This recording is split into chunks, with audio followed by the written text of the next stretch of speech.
Have you ever noticed something strange about gaming? Some of the most expensive games you've ever bought are the ones you barely remember.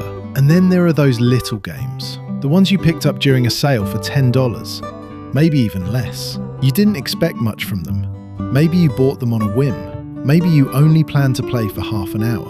And somehow, those became the games you couldn't stop thinking about. I've had that happen more than once. I've spent full price on games that looked incredible in every trailer, had glowing reviews, massive marketing campaigns, and stunning graphics. I was convinced they were going to become my next obsession. A week later, I wasn't playing them anymore. Then I've bought games that barely got any attention. Small games, simple games, games that probably cost less to make than the marketing budget for the big blockbusters. Those games kept me smiling for weeks. It made me realize something. Cost and fun aren't nearly as connected as we sometimes think they are. When we buy something expensive, we naturally expect it to be better. That's true with a lot of things in life. A more expensive camera usually has better features. A more expensive television might have a brighter screen. A more expensive computer often performs faster. So it's easy to assume that a more expensive game should automatically be more enjoyable.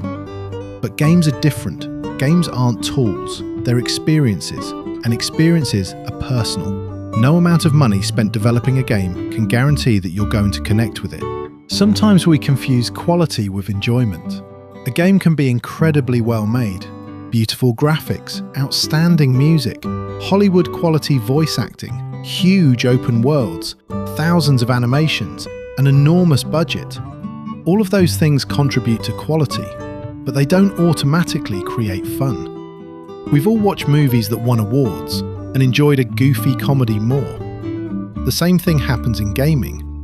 Sometimes the game with the biggest budget isn't the one that keeps calling you back. Sometimes it's the simple one, with one brilliant idea, executed really well. As I've gotten older, I've started looking at games differently. I don't ask, how much did this cost? I ask, how much do I enjoy being here? Those are very different questions. There are games where 20 minutes feels like an hour, and there are games where you sit down intending to play for half an hour, and suddenly it's midnight. That's not because the game was expensive, that's because it was engaging. One of the biggest traps in gaming is believing we have to justify the money we've spent. Maybe you've done this, I know I have. You buy a game for $90. After a few hours, you realise you're not really enjoying it, but instead of moving on, you keep playing. Not because you're having fun, because you spent $90. You feel like you have to get your money's worth. Before long, playing starts feeling like work. Gaming isn't supposed to feel like paying off a debt. If a game isn't clicking with you, it's okay to move on. The money is already spent. Don't spend your enjoyment too. Some of the most enjoyable games I've ever played weren't trying to impress me. They simply had fantastic gameplay. The controls felt good, the progression was satisfying, the world invited exploration. Every session left me wanting one more. Those are the games that stay installed for months, not because they were expensive, because they were fun. Think about some of the games that have become legends. Minecraft, Stardew Valley, Vampire Survivors, Balatro, Brotato. None of those became successful because they were the most expensive games available. They became successful because people couldn't stop playing them. One person told another, then another, then another. Great gameplay spreads naturally. Marketing can get someone to buy a game. Only fun gets them to recommend it. That's another interesting thing. When someone tells me about a game they absolutely love, they almost never begin with the graphics. They don't say, the reflections were incredible, or the textures were amazing. Instead they say, I couldn't put it down. I lost an entire weekend. I kept saying, one more run. Those aren't technical compliments. Those are emotional ones. That's what we're really chasing. Not pixels, not budgets, experiences. Now, don't misunderstand me. I'm not saying expensive games are bad. Some absolutely deserve every dollar. There are games that are ambitious, polished, beautifully crafted, and packed with content.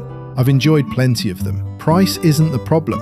The assumption is. The assumption that expensive automatically means more fun. Sometimes it does, sometimes it doesn't. I've also stopped measuring value by hours alone. People often ask, how many hours does the game last? That's a fair question, but I think there's a better one. How many smiles did it give you? A game that gives you 20 unforgettable hours might be worth far more than one that gives you 200 forgettable ones. More isn't always better. Better is better.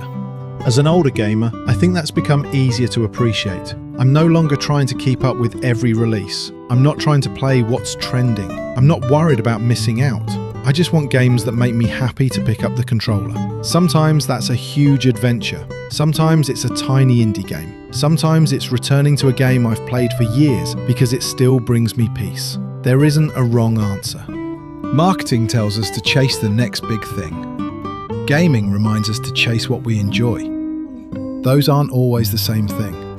And I think that's an important distinction. The older I get, the more I realise I don't need every game. I just need the right games. The ones that fit me. The ones that help me relax after a long day. The ones that make me smile. The ones I look forward to playing again tomorrow.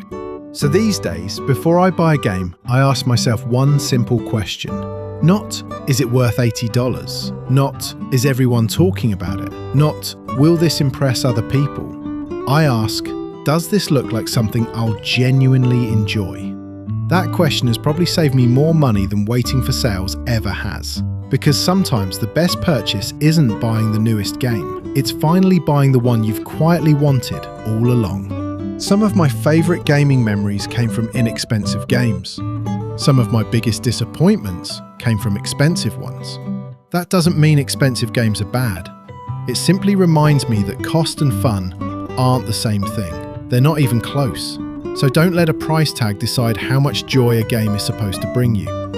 Play what makes you smile. Play what helps you unwind. Play what keeps you thinking about it after you've turned the console off. Because at the end of the day, the best game isn't the most expensive one. It's the one you can't wait to play again.